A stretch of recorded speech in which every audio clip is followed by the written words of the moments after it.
It would be a lot different for me because there is a lot of information that you need to know about as a player. How pitchers are pitching you, how defenses are playing, certain situations about certain pitchers. Another friend hired me to open doors for him in the moving and relocation business. I did that for 10 years, am still doing it. And I do some work for the Cubs, in community relations. Everybody believed you had to have a big piece of lumber and then muscle the ball over the fence. But by the time I and Karen, another guy who did it with his wrists, were through, there were a lot of guys ordering light bats and playing handball.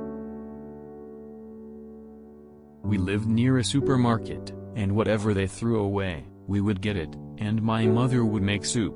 Or she would get a big can of lard, a big can of meal, a big can of flour, a big can of beans, and fix the same meal for months. I wanted to finish my career with one team, in one city, one mayor, one park, one owner. I did that. The Wrigleys owned a team. We played all of our home games at Wrigley Field during the daytime, so my career was very unique, and I am proud of it. I didn't understand anything about playing baseball. I started playing, and it was enjoyable.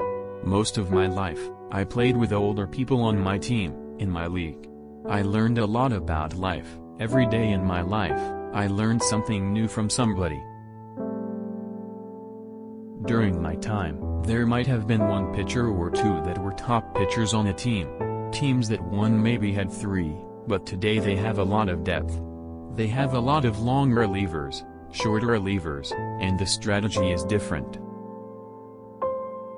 Mr. Wrigley believed in this: put all your eggs in one basket and watch the basket. They don't do that today. This is the old-fashioned way I'm talking about. He carried it onto his business. Do one thing and stay with it. Some people feel that because you are black you will never be treated fairly, and that you should voice your opinions, be militant about them. I don't feel this way. You can't convince a fool against his will. I guess my critics say, he must be crazy. Nothing can be that beautiful. But when you think that there are so many people around the world who have nothing, you realize how lucky you are to be making a living in the big leagues. It was about 105 degrees in Chicago. And that's a time when everybody gets tired. I came into the clubhouse, and everybody was sitting around, and I said, "Beautiful day. Let's play too."